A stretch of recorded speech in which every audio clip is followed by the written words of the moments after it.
and welcome to another episode of PDA Dads UK.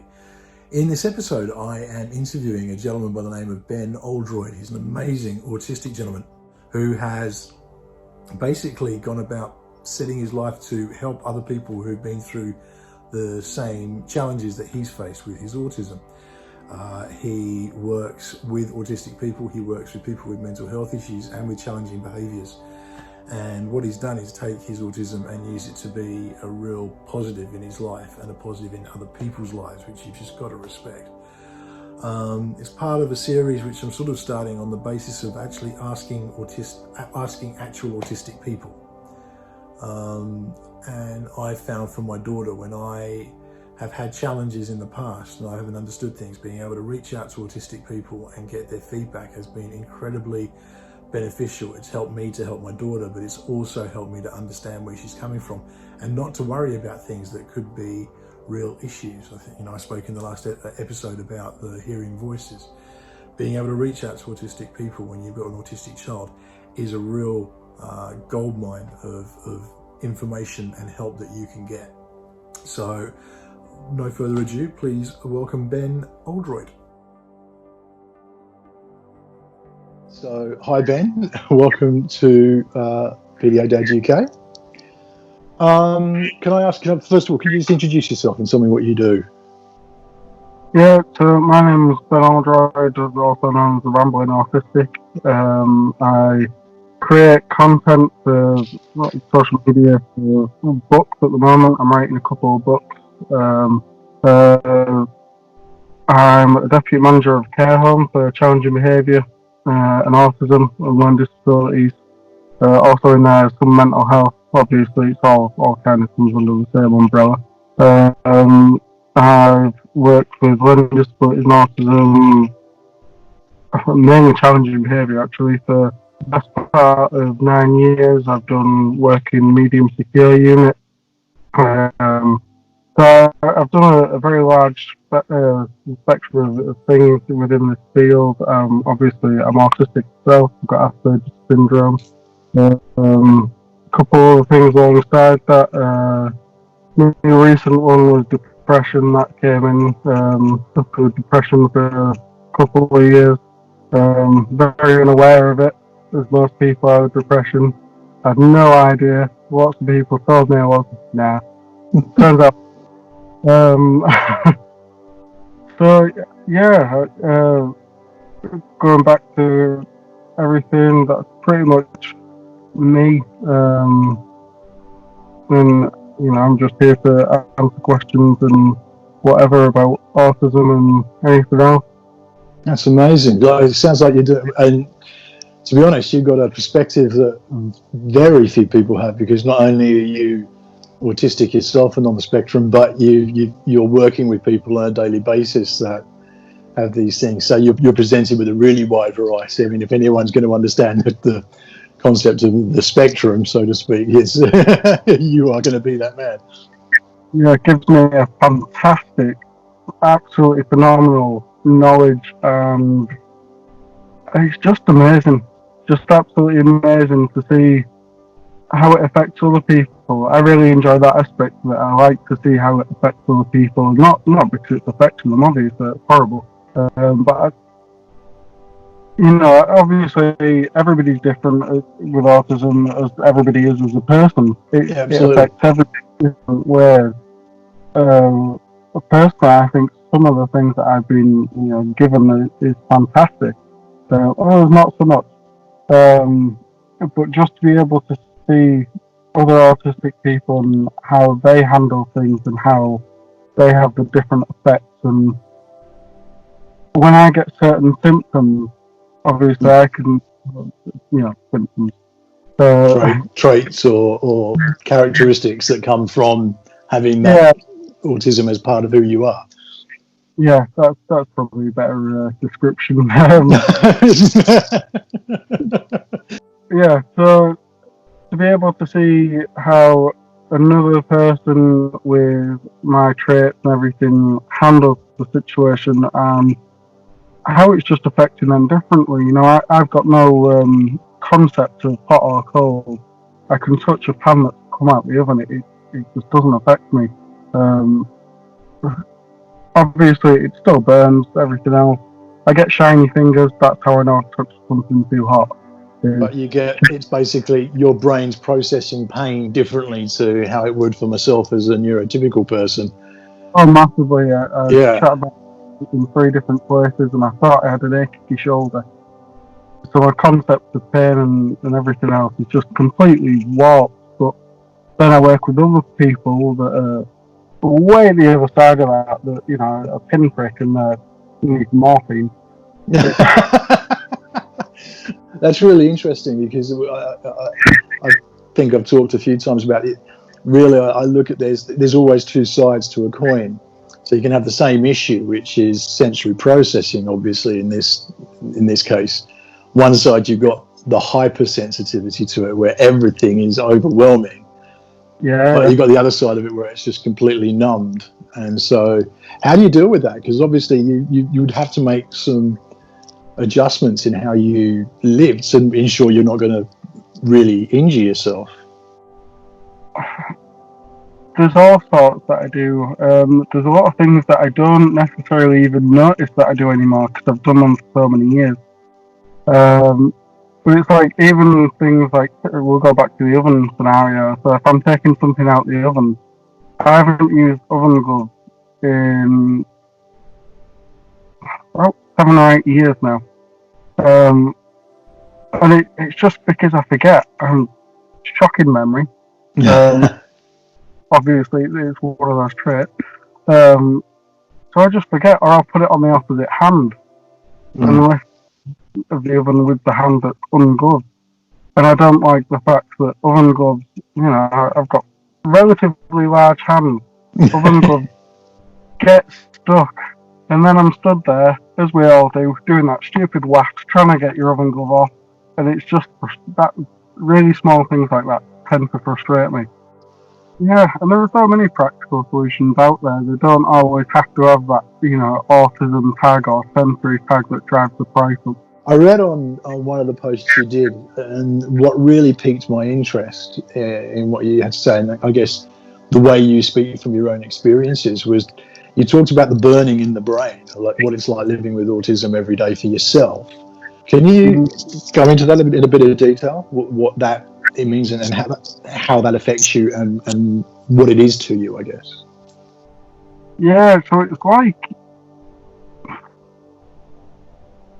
TV static mixed with fire, mixed with a whole host of just different horrific things. If you imagine your worst possible fear, times it by about 100, and then stick some really nasty alligators and snakes and yeah. So basically, like a constant Stephen King novel playing in your head. Or a Justin Bieber album. Amen. It's just a whole host of nastiness. But the specific burning that I talk about is it can affect you in two places, 4 essentially actually, because it's both sides of the brain.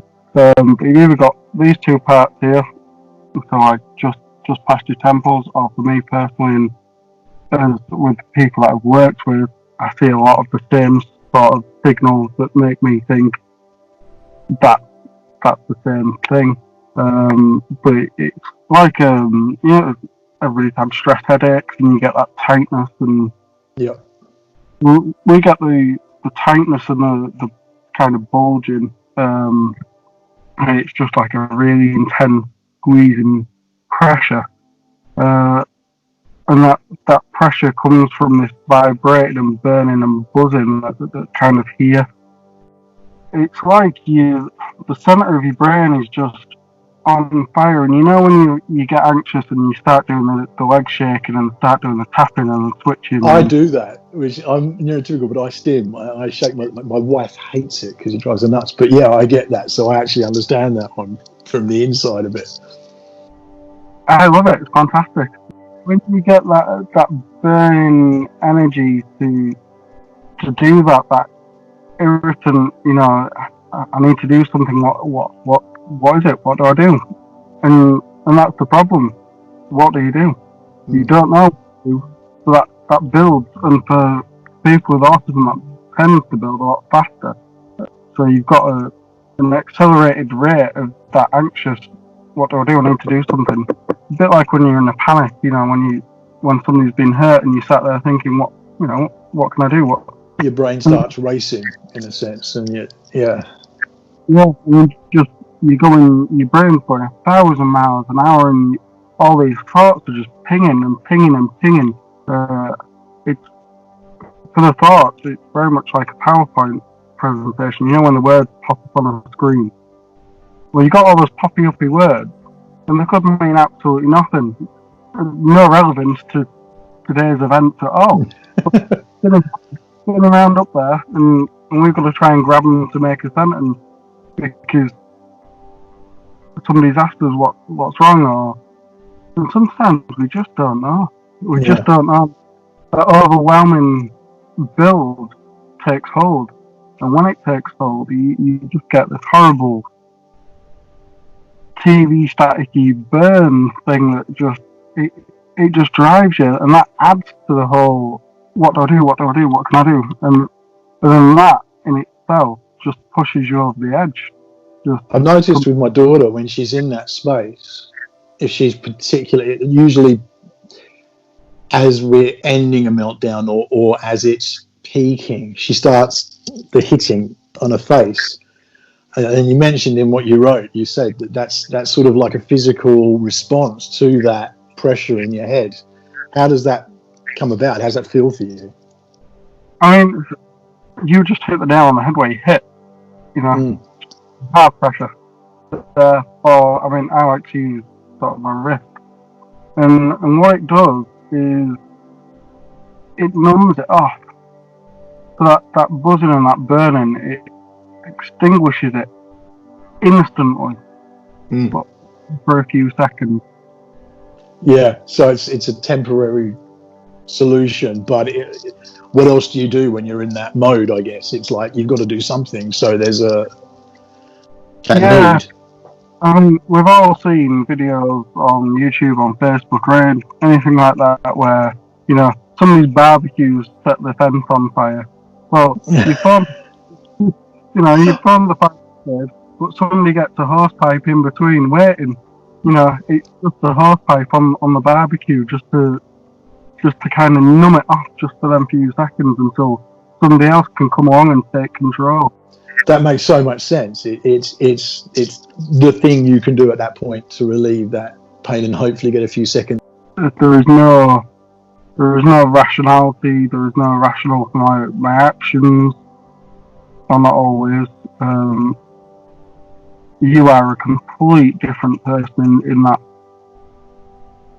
that moment. You're just a complete different person. Nothing like the person that you are. It's absolutely uncontrollable. Jekyll and Hyde, that sort of idea of. Yeah, and I've met people and I've worked with people that have got fantastic control even during meltdowns, and my response to meltdowns has grown as I've developed my understanding of a meltdown and what's happening. You've got some fantastic videos on your channel that link to those sorts of things. Like the stimming, if you get the stim right and you do enough of it, then essentially you're making it a lot easier to cope in the long run. So I imagine everybody, absolutely everybody, neurotypical, autistic, everybody has got a cup, a plate, a container of some sort. And in that cup goes the stress of your job, goes the stress at home, the stress of paying bills, the stress of coronavirus at the moment. And in that cup, it goes everything. It all goes in there. And as you can imagine, that cup gets full. Well, to empty that cup, the only way that people can empty that cup is stimming. Whether that's stimming through going shopping or getting your hair done or getting your nails done, going swimming, going to the gym. There's 1,000 different things that people use to stim, and they just don't realise it, like your video says. Well, yeah, interesting, because I mean, for me, that's music. I play guitar, and that's for me. I know if I'm really stressed, I go out. The neighbours must hate me because I sit in the garden, and they all know I can't play very well. But yeah, it's it's really calming. I go into it. It's like you say, different headspace almost. I've likened that cup thing. I've actually used that in another video talking about that, because I think we all do have that emotional cup inside, and it empties and fills. And I think for myself, it's emptying and filling, and you're okay. For my daughter, I know this is definitely true. Her cup's always full. It's all close to full. And so it only takes the smallest amount before it's all going to explode over. So it's trying to manage it so that you do try to reduce that. And you're saying for you, that's what stimming does. It's actually reducing the volume of water you've got in that cup. Yeah, and I think the other side to that is that, you know, don't think that everybody has the same size cup, because you can get bigger cups through knowledge, in the sense that, you know, my cup was essentially a shot glass at one point. So then, as I grew older and I picked up all this knowledge about autism, started working with people with autism, started working with social workers, things like that, you know, that were out there in the field doing things, my cup grew because my knowledge grew. Yeah. And now, because my knowledge is there and my cup's bigger, there's an awful lot more things that I can do to stim. This video alone is providing me quite a lot just in itself, because it's helping people, and that helps empty my cup. Absolutely. You know? Yeah, absolutely. Is that how you sort of, I mean, it's really interesting, because you've gone into a line of work that is specifically helping people that have faced very similar issues to you, or associated issues. Was that conscious for you, or did that feel like a natural direction to head into? It was extremely natural in some senses. But an aspect of this is purely selfish, because it's providing me with what I need. But then on the other side of it, it was just very natural, in the sense that I could never read, and I've read one book in my entire life. And now I've started writing books. I've started books 5 pages in, which is massive. But when I was growing up, I could never read sort of this Chip and Kipper and whatever else was within schools at that time. Give me a psychology book and I would happily sit there and read it. My mum's a social worker, so as she was studying, I was around that age where I should have been reading this Chip and Kipper. Yeah. In school, and I'd never understand it. And I think that's really important to know, is that it's not that we can't do what you're asking. It's very possibly that you just haven't found the right way to get it out of us. Yeah. Because if something doesn't have a purpose, you're just not going to bother doing it. And it's very much, or more so like that for an autistic person that thinks in black and white, where that's got a purpose, that's got a place, let's put it to its use. That doesn't have a purpose, let's throw it in the bin. You know, You're not going to keep the banana skin because it's got no use, you throw it away. Yeah. But if you can all of a sudden find a use for that banana skin, which is composting and vegetation and everything else, brilliant, it's got use again. Fantastic. That's such a really cool way of looking at it. What a great analogy. You just, food waste and stuff, you just bin off, don't you? Because you don't need it. Yeah. The same as an autistic person doesn't need to know what a cartoon character dog is doing. I'm not interested. Never have been. It hasn't engaged the right level of interest for you, so it's why bother. Whereas you find something that's working with that interest, then you're going to instantly respond, because it's feeding more than just a learning part of your brain. It's feeding an interest that's innately within you. Yeah, it's like, so if we go back to your love of music, somebody asked you to play, I'm assuming something like Led Zeppelin or something like that, Johnny Cash, that sort of thing. You'd pick it up and, it's acoustical, it's happy. And then somebody asks you to play a Justin Bieber song, it's not within your interest, so you're just not going to do it. So you sort of talked about the challenges that there are with dealing with autism in everyday life, but what about the positives? Because I've found I'm really fortunate. I've got quite a number of friends who are themselves autistic, and one of the real benefits to me from that is being able to pick their brains and talk to them. The last video I did was on the hearing voices, and when my daughter said that she was hearing voices, I freaked out.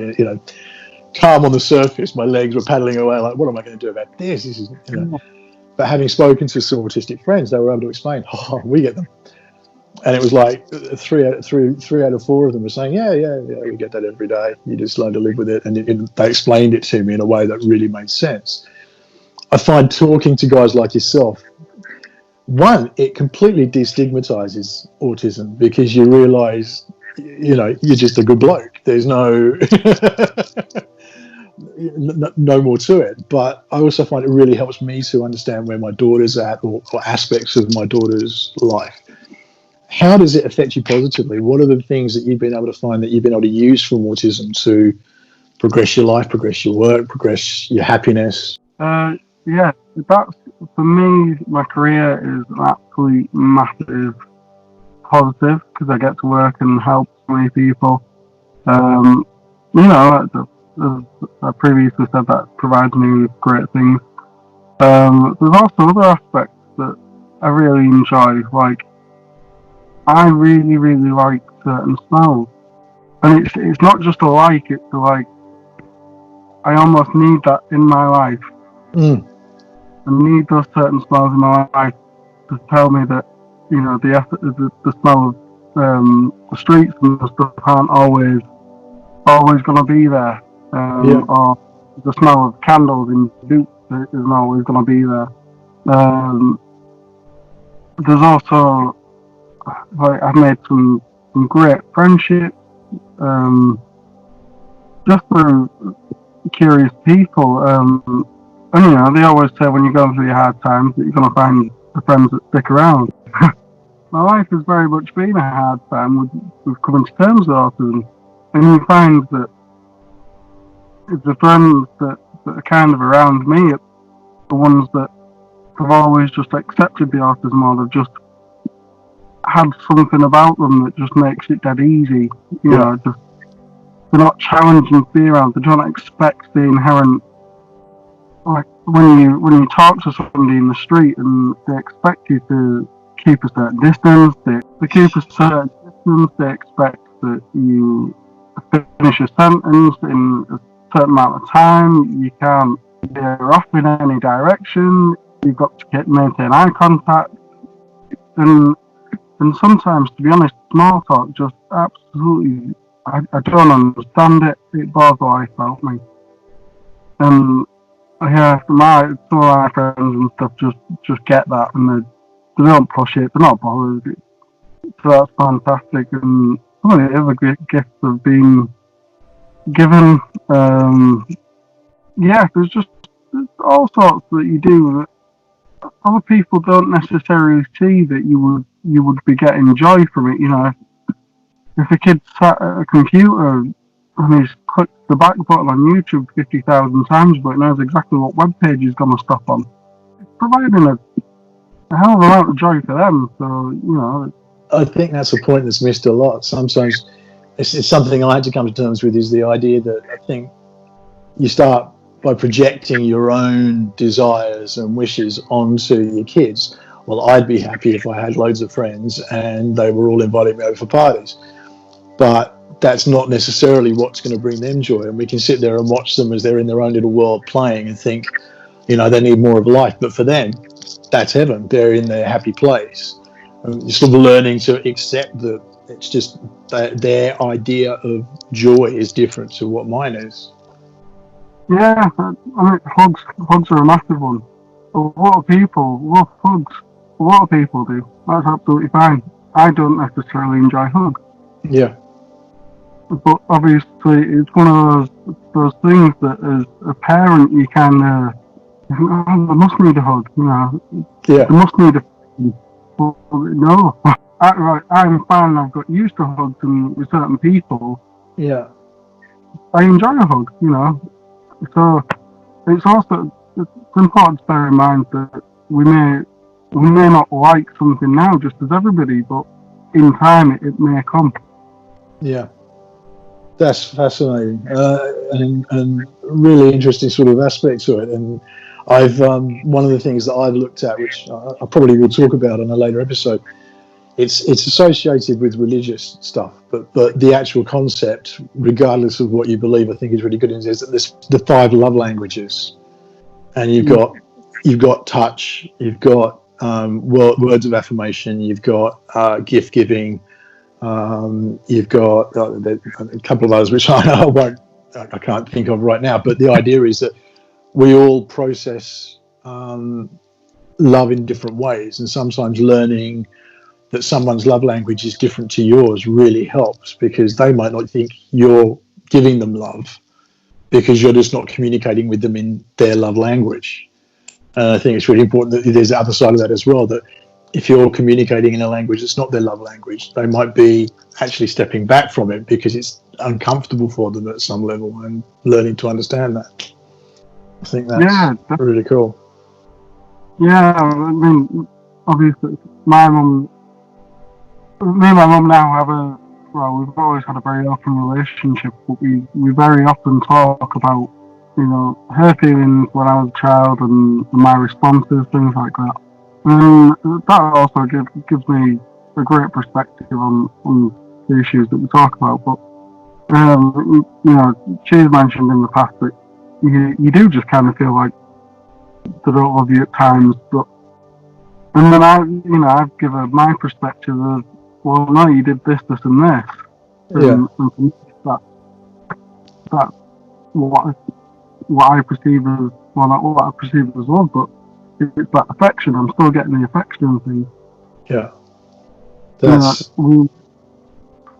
We often find one person, I call it a safe person, because that's the easiest way to describe it, is where a lot of people confuse just loving one parent more than the other, but it's not. It's just a safe person. It's whoever you're most comfortable with during meltdown stages, and that's not driven by anything. That's something your body tells you. You've either got more of a calming atmosphere, or the tone of your voice is lower, so it's more calming. It'll be something completely out of your control generally, but it's just we pick that one person because they're calming. For me, much that one person a lot of the time. And you get it in different scenarios, like in school. Obviously, your parents and things can't be there. Yeah. As unfortunate it was for me when I was a child, because there wasn't a great understanding back then. Still a way to go, but it's a lot better than it was. Yeah. When I was younger, the earliest you'd get diagnosed is 9, 10, maybe even 11. And now, 3-year-olds, and it's just like, wow, that's such a huge jump in such a short space of time. I'm 26, so not that long since I was in primary school. In respect of awareness, that's pretty good going. Yeah. Wow. I'm going to finish off with one last question, and it is for yourself. It sounds like you had a really supportive family behind you, or at least a supportive mum from what you were saying. For the parents who are going to watch this and they're worried about kids and what their future holds, for you, what was done in your life that really made the difference, that allowed you to become the frankly awesome guy that you are now?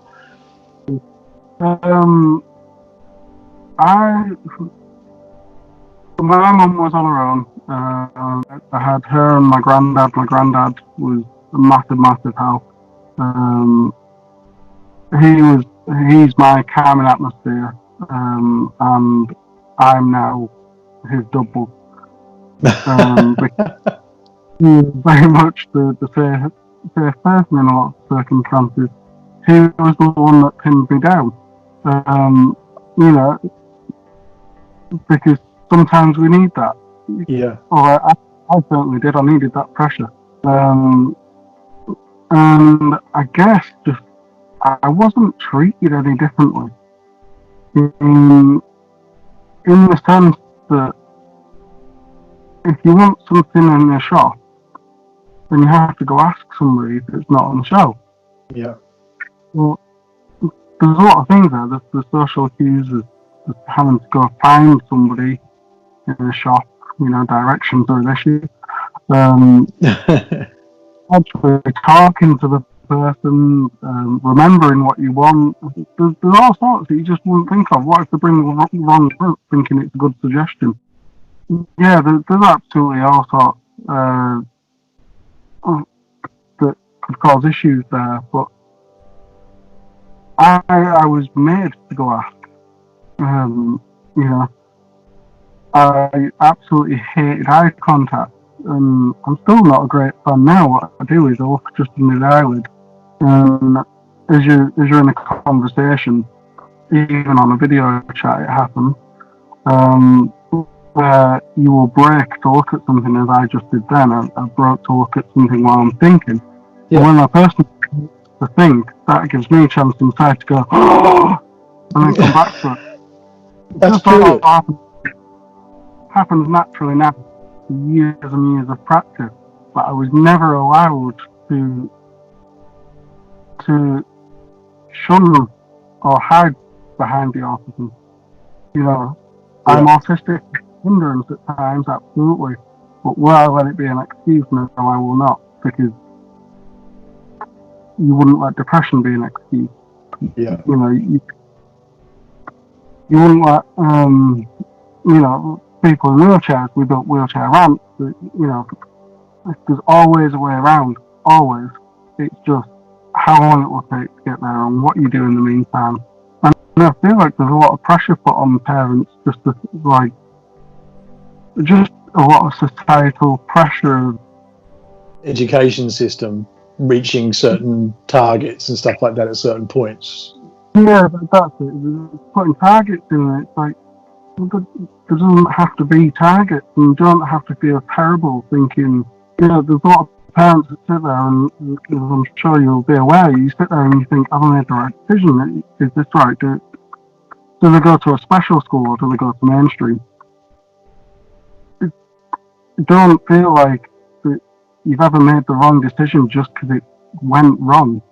It happens. It happens in day-to-day life. That's how we learn. I made 1,000 wrong choices on my own behalf. Gone to the pub and had 3 too many pints. You wake up with a hangover. There's just no solid answers. I just want to say to parents, don't kind of punish yourself for any decision that you make on the behalf that you think's gone wrong because they've reacted a certain way. Absolutely, rubbish happens, doesn't it? You get over it, you move on. You'll find a way in the end. For me, I've always tagged it down to, it sounds really touchy-feely and whatever, but I think it's the truth, is that love is the key to any relationship that's going to be positive. And if you're showing your kids love, they know they've got a safe place in that.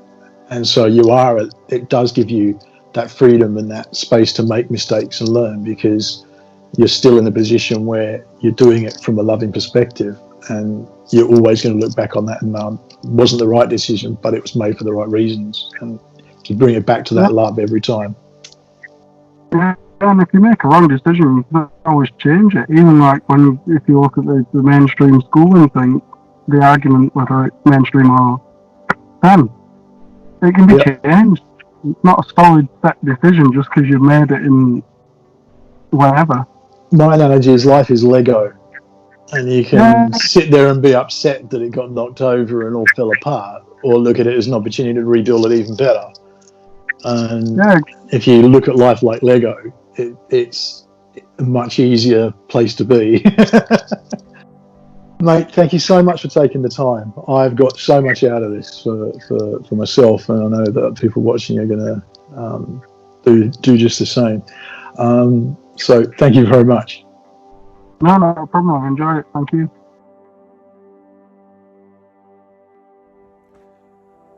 So that is Ben Oldroyd, and I don't know about you, but I found him to be really inspirational, and the way he's using his autism to help others who are going through the same sort of difficulties that he obviously faced as a kid growing up, and is making a big difference in the world. And it's really encouraging to me as a parent, just knowing that there's no limits, and autism isn't something that's going to stop your kids from being amazing. And that's definitely the case for Ben. A very, very high level of respect for him. Please do subscribe. Please do like this video. And can you also, I'd love to hear from you guys. I really want to hear from autistic people and what you've done with your life and how your autism's helped you, how it's hindered you, how you've adapted to it to make your life what it is today. So please do throw that in the comments, and I will see you next time.